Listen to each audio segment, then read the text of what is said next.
Bueno, buenos días a todos. Mi nombre es Ivana Finucci Curi, yo soy la directora de la licenciatura en Economía de la Facultad de Ciencias Económicas de la Universidad Nacional de Entre Ríos. Y hoy, 29 de agosto, les damos la bienvenida a la 9ª edición de conversaciones en torno a diferentes temáticas vinculadas a las ciencias sociales. En este caso, se trata de una edición muy especial porque quienes participan, a quienes convocamos hoy, forman parte de un proyecto de investigación de acá de la facultad, asentado en nuestra institución, titulado Bases teóricas en casos de economía heterodoxa. En este caso se está analizando a Karl Menger y sobre parte de su obra van a compartir con nosotros algunos testimonios quienes forman parte de este proyecto. En la sala están algunos como oyentes en el auditorio y algunos otros acompañándonos como expositores, los miembros de este proyecto de investigación. Em, Van a exponer Bruno Gagliusi en primer término, quien es becario del proyecto y estudiante avanzado de la licenciatura en Economía de acá de la facultad. A continuación, Nicolás Bufa, Guillermo Burns y Marco Gentiletti. Todos ellos estudiantes ya en los últimos tramos de la licenciatura en Economía y becarios o estudiantes participantes del PIB.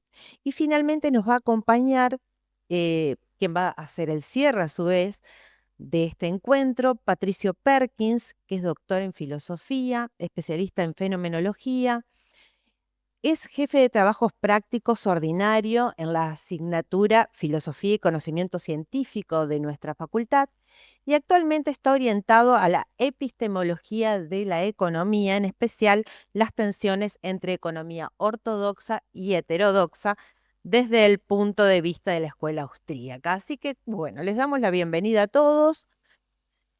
Como siempre, las gracias a la Biblioteca de la Facultad por poner a disposición este espacio tan ameno y tan cálido para llevar adelante estos encuentros y el equipo de comunicación de la facultad que colabora también en este sentido. Le voy a pasar la palabra ahora a Bruno, que es quien va a comenzar con lo que tienen para contarnos sobre principios de economía política de Karl Menger. ¿Se escucha? Hola. Hola, buenos días. Muchas gracias a todos por venir. Y bueno, para este libro, ya dijo Ivana, Principios de Economía Política, Menger hace hincapié, por ejemplo, en dos elementos muy importantes, que serían los bienes y los valores. Para este caso, en el caso de los bienes, voy a tener en cuenta que todas las personas tenemos necesidades y toda cosa que satisface nuestras necesidades es llamada bien, que, bueno, para ser considerado un bien tiene que cumplir con 4 condiciones, que si no se cumplen una de estas condiciones, deja de ser un bien. Bueno, la primera condición es que primero debe satisfacer una necesidad humana, y bueno, me olvidé mi ejemplo, que tenía unos lentes, en el caso yo uso lentes. En el caso de los lentes, bueno, los lentes satisfacen mi necesidad de ver mejor. La segunda condición que, perdón, disculpa. Bueno, la segunda condición es que, a ver, tiene que haber una causa que satisface mi necesidad. Es decir, la causa es que yo uso los lentes para mejorar mi visión. Tercera condición es que yo debo tener conocimiento de esa causa. Es decir, que si yo no sé que los lentes ayudan a mejorar mi visión, no se cataloga como un bien. Y cuarto, debo tenerlo, poseerlo o tener la capacidad de adquirirlo. Otra cuestión importante es, bueno, que existen bienes que satisfacen nuestras necesidades de forma inmediata, que esos son los llamados bienes de primer orden. Y aquellos que no satisfacen nuestras necesidades de forma inmediata, que lo hacen de forma mediata, son los considerados bienes de segundo orden. Que estos bienes de segundo orden pueden ser transformados en los bienes de primer orden. Y los bienes de primer orden hay que tener en cuenta que son, bueno, bienes de consumo, alimentos.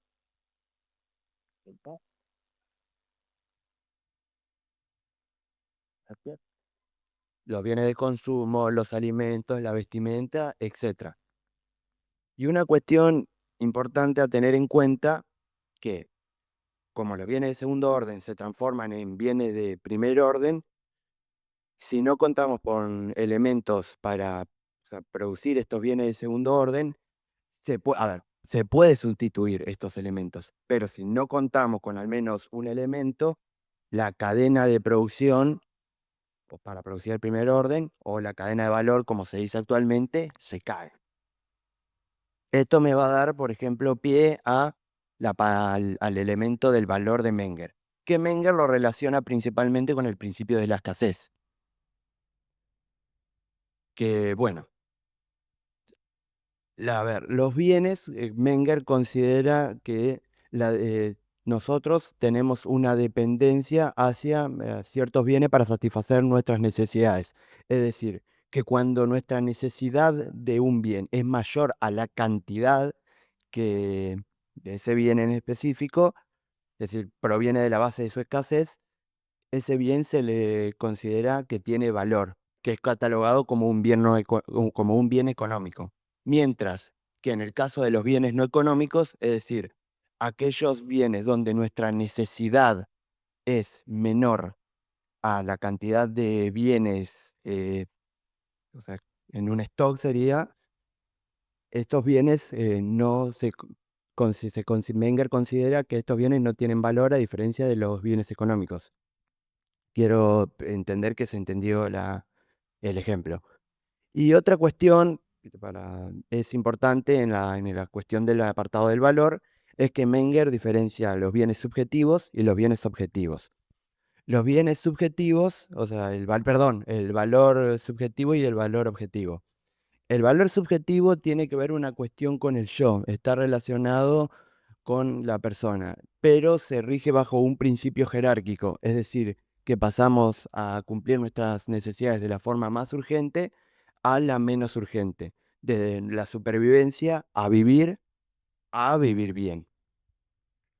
Y mientras que por el lado objetivo habla de cuántas son las necesidades exactas que necesitamos para satisfacer nuestras necesidades, partiendo también desde el principio jerárquico. Es decir, cuánta unidad necesitamos, cuántas unidades de cierto stock necesitamos para satisfacer una unidad, o incluso, bueno, una unidad de stock adicional, cuánto nos permitiría satisfacer o dejar de satisfacer en el caso de una necesidad menos urgente. Bueno, los dejo con mis compañeros para que sigan expandiendo la idea del libro. Muchas gracias. Buenos días. Bueno, para introducirnos más aún en el concepto de valor en palabras de Menger, más adelante en su obra él hace una especificación respecto de cómo se puede dar el valor en los bienes en específico. Los bienes por sí solo pueden tener dos formas de valor. Una es el valor de uso y otra es el valor de cambio. Menger los trata como si fueran las dos caras de una misma moneda, es decir, un bien puede caracterizarse por tener uno o por tener otro. Ahora, ¿qué es lo que mide, lo que termina por definir cuál de los dos es el valor que tiene el bien? Es dependiendo de si ese bien en específico satisface una necesidad de una forma directa o indirecta. Dicho en otras palabras, el valor que tiene un bien para nosotros depende si nosotros lo usamos directamente para consumirlo, en este caso estamos hablando del valor de uso, o si nosotros podemos intercambiarlo por otro y así satisfacer nuestras necesidades. Es decir, usamos el bien que disponemos como un medio de cambio. Justamente de ahí viene el valor de cambio. Entonces, lo que Menger trata de explicar con esto es que en las economías que están menos avanzadas y en donde no hay especialización por parte de las familias, como las familias producen únicamente para su propia subsistencia, los bienes solamente tienen valor de uso, pero no tienen ningún tipo de valor de cambio, porque estamos en lo que se diría como el oikos de la economía, el hogar.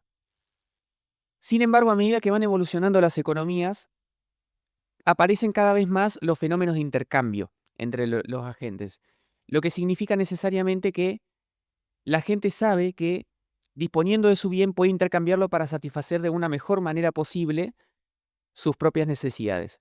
Porque lo que tiene como ancla Menger, lo que tiene como principio fundamental de la conducta humana es que los humanos siempre tratan de satisfacer su necesidad de la mejor manera posible. No solo importa satisfacer la necesidad, importa también hacerlo de la mejor forma. Puede que yo tenga un bien, me satisfaga, pero también puede ser que lo haría aún mejor si lo intercambio por otro. Entonces, existen ciertos casos en donde los bienes pueden tener valor de cambio y valor de uso al mismo tiempo. ¿Cuál es el problema acá? Averiguar cuál es el verdadero valor económico de ese bien. Bueno, Menger acá a esta altura no es demasiado riguroso, sino que se apoya justamente en lo que dijo anteriormente y dice, bueno, si el bien que vos disponés te conviene consumirlo directamente, significa que el valor de uso es mayor que el valor de cambio. Por lo que el verdadero valor económico de ese bien es el valor de uso que tiene para vos. De otra forma, si la satisfacción de la necesidad es mejor adquirida intercambiando ese bien por otro, el valor que tiene ese bien, el valor económico de ese bien, es el valor de uso, de cambio. Ahora, puede ocurrir, sin embargo, que no haya nada que ocurra en las propias características del bien que hagan que aún así cambie el valor económico. Como por ejemplo el caso de los cambios de la etapa de la vida. Generalmente uno cuando va avanzando en su edad tiende a cambiar sus gustos, sus hábitos, su forma de vivir, y ello implica el cierto consumo de algunos bienes que antes no consumía, así como dejar de consumir otros que antes sí se hacía. Un claro ejemplo son los juguetes. Uno cuando ya va creciendo deja de usarlos y puede disfrutar su ocio con otras herramientas como plataformas online, por ejemplo. Pero deja de usar los juguetes por lo que ya no tienen ningún tipo de valor para nosotros. Entonces, hecha esta aclaración acerca del fenómeno de valor, en palabras de Menger, le cedo la palabra a mi compañero. Ah, siguiendo lo que estaban comentando mis compañeros sobre bienes, el valor, yo agrego la teoría de intercambio y del precio. Básicamente retomo la idea fundamental que se usase en los principios de Menger, un, este, que es básicamente que todas las personas tienen una meta que es satisfacer sus necesidades de la mejor forma posible. Ajá, y para ello surge como mejor medio para lograr esa meta el intercambio. ¿Cuándo sucede el intercambio? Cuando dos personas llegan a un juicio, tienen un juicio de valor inverso, digamos. Es decir, el bien que me desprendo tiene menor valor que el bien que recibo y la otra parte contratante tiene que tener el juicio de valor inverso. Entonces, esos juicios de valores crean los límites entre los cuales el intercambio resulta económico. Es decir, donde se forma el precio. Entonces el precio en el intercambio resulta un fenómeno accidental, por así decirlo, un resultado involuntario de la actividad humana. Entonces no es que los precios resultan son el fundamento de la actividad económica, sino que se fundamenta en el principio fundamental de resolver que las personas quieran satisfacer sus necesidades de la mejor forma posible. Básicamente un ejemplo podría ser alguien que desea comprar yerba mate, ¿no? Desde el lado del comprador, el dinero que tengo que desprenderme tiene menor valor que la yerba que quiero. Y el dueño del comercio tiene el juicio de valor contrario. Entonces, ahora toca analizar, digamos, cómo es el intercambio economías más actuales, digamos, como por ejemplo monopolios y libre competencia. Entonces, eh, básicamente, monopolio o cómo se forma el precio en la actualidad, digamos. Monopolio, que básicamente puede llevar un cierto bien o servicio que otros no. Se forma una competencia entre los más deseosos de adquirir ese bien monopolizado, lo cual los límites entre los que sucede el intercambio son entre las personas más deseosas. Entonces, lo que le permite al monopolista obtener el mayor excedente del consumidor posible. Esto genera una exclusión económica, digamos, de los sectores menos pudientes y una explotación económica de los más pudientes.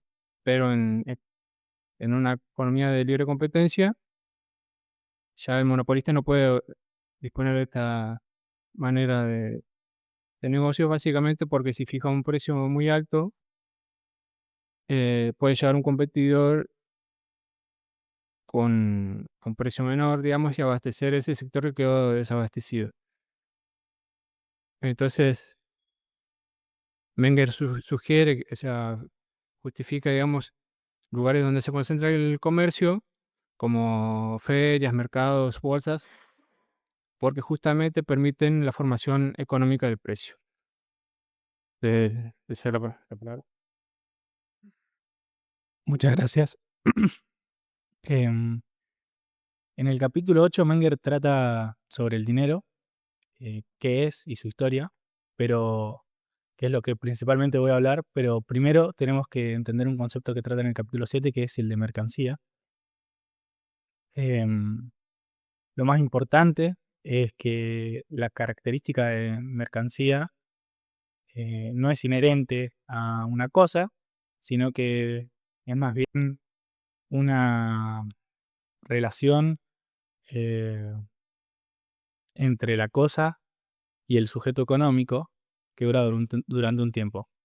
Durante el tiempo en que la cosa pasa de mano en mano y es transferida desde su primer dueño hasta el último, que es el consumidor, es mercancía. Una vez llega a su objetivo económico, pasa a ser un bien de uso. Entonces, entendiendo ese concepto, pasamos a el desarrollo histórico del dinero, que es como Menger comienza el capítulo. Habla de cómo los primeros intercambios se llevaban a cabo a base de el valor de uso que le daban los sujetos a esas cosas. Em, había pocos intercambios y en ese sistema de trueque era, era sensato para los sujetos económicos intercambiar sus mercancías por otras que tengan mayor capacidad de venta. Para demostrar eso, él usa un ejemplo interesante que es el de un herrero en la edad de bronce que forja dos armaduras y las quiere cambiar por comida, combustible y bronce y va al mercado. El herrero en el mercado, a menos que fortuitamente se encuentre con alguien que tenga justamente lo que necesita y ofrezca justamente, y requiera justamente lo que tiene el herrero, que sería muy raro, tendría que gastar o una gran cantidad de tiempo o tendría que abandonar el intercambio si es que fuera tan terco de no querer cambiar su bien por nada más que no sea los bienes que necesita. Lo que dice Menger que debería hacer el herrero es intercambiar sus bienes, pues, sus mercancías, por las mercancías con mayor capacidad de venta disponibles. En el contexto del ejemplo serían, por ejemplo, cabeza de ganado. Una vez el herrero intercambia su armadura por las cabezas de ganado, después puede intercambiar mucho más fácilmente esas cabezas de ganado por los bienes que realmente necesita. Entonces dice Menger que existe un interés económico de todos los agentes de la economía de intercambiar sus mercancías por mercancías con mayor capacidad de venta. Y estas mercancías le ofrecen una ventaja en este intercambio,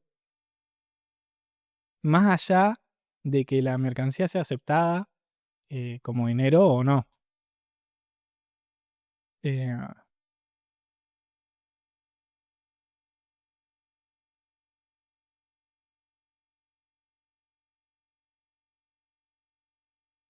una vez, una vez que los otros sujetos económicos empiezan a darse cuenta de, de estas ventajas en el intercambio que hay entre los bienes, empieza a ser aceptado culturalmente la mercancía, tanto la mercancía como sus ventajas, y es ahí para Menger cuando la mercancía empieza y toma la característica de dinero. Este es un proceso que pasa sin ningún acuerdo previo, sin legislación y sin ninguna consideración por el interés público para Menger. Es un proceso que pasa naturalmente. Hay muchos ejemplos en la historia de bienes con mayor capacidad de venta que fueron dinero. Uno muy común en la antigüedad era el ganado. Muchos pueblos nómades, incluso los griegos, los persas, en la antigüedad y en distintas etapas de la historia, lo utilizaron como dinero. En México, en los aztecas que tenían distintas circunstancias económicas, tenían otros bienes que utilizaban como dinero porque tenían mayor capacidad de venta, que eran el cacao, el oro, el algodón. Muchos pueblos cazadores a lo largo del mundo utilizaban pieles. Y en Nubia, por ejemplo, se utilizaban perlas de vidrio para intercambiar. Concluyendo entonces, lo que Menger entiende como dinero es que es un proceso cultural en el que la mercancía con mayor capacidad de venta es aceptada por todos los sujetos económicos como bien de intercambio.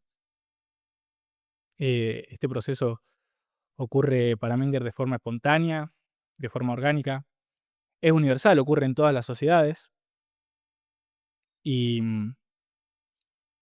es históricamente previo al desarrollo del Estado. A veces, dice Menger, está legislado y generalmente, dice, cuando está legislado, lo que ocurre es que el gobierno garantiza ciertas características de la mercancía. Él da el ejemplo de la moneda acuñada, que dice, en realidad la mercancía es el metal precioso y lo que hace el Estado es garantizar su peso y su pureza. Y eso es básicamente lo que entiende Menger como dinero. Bueno, ¿por qué vale la pena investigar a Menger hoy? ¿No? Acá los cuatro expositores mostraron diferentes aspectos de uno de los libros más famosos de la historia de la economía moderna. Pero vale la pena hacer esta pregunta de nuevo. ¿Por qué? ¿Por qué estudiar a Menger hoy? La respuesta estándar que recibiríamos inmediatamente es que es un hito de la revolución marginalista. Es decir, Menger eh, innovó en la teoría moderna del valor. Esa sería la respuesta estándar. Pero me permite una anécdota para dar una segunda razón de por qué vale la pena estudiar a Menger hoy. Menger, cuando publica este libro famoso, Los principios de la economía política, solicita 3 textos a la editorial especiales. Pide unos textos que sean idénticos a su libro, pero que tengan hojas en blanco intercaladas, ¿no? Entonces recibe 3 copias de su propio libro con hojas blancas intercaladas. Estas copias estaban destinadas a hacer anotaciones sobre su libro y una nueva edición del libro posterior que nunca sucedió. Una de estas copias, la viuda, una vez fallecido Menger, se la vende a una universidad japonesa. Hoy está en Hitotsubashi, a las afueras de Tokio, y uno la puede leer porque la universidad la microfilmó. Otras 2 copias terminan en Carolina del Norte, en Duke University, y esas son más difíciles de ver, hay que ir hasta la universidad para poder verlas. Lo interesante, en la copia de Hitotsubashi hay muchas cosas interesantes, pero este libro que Menger escribió a los 31 años, él cuando recibe esta copia tacha el título. Tacha el título de los principios de la economía política y escribe otro título en su lugar. Escribe Teoría General de la Economía, ¿no?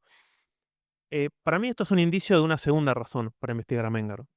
La segunda razón es que en este libro encontramos un método para la economía. Un método que consiste en la reivindicación de la teoría pura. Vimos que explicaron concepto de valor, concepto de bien, concepto de intercambio, concepto de precio.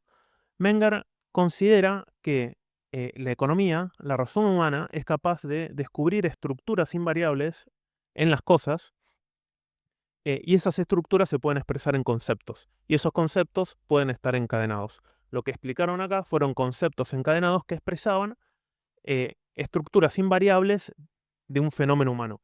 Y esto va al segundo elemento de su método. Lo interesante en Menger es que cuando analiza la economía, tiene muy en claro que la economía es una correlación entre el mundo y el yo. Esto que es muy frecuente escuchar de que el valor es subjetivo y que Menger lo afirmaba, tiene una pequeña trampa, porque Menger dice que el valor es subjetivo no porque sea caprichoso, no porque el valor sea arbitrario, sino porque no es posible entender el valor si no lo ponemos en relación con el yo. Subjetivo, cuando se habla de valor subjetivo, es en realidad no caprichoso, sino en relación con el sujeto. Es decir, yo comprendo el valor si yo lo pongo en relación con el yo. Y este es un segundo aspecto de su método interesantísimo, que es concebir que la economía por su objeto siempre se mueve en una correlación entre el mundo y el yo, y hay estructuras tanto en el mundo como en el yo. Eso lo explicaron varios, por ejemplo, hay una estructura del deseo.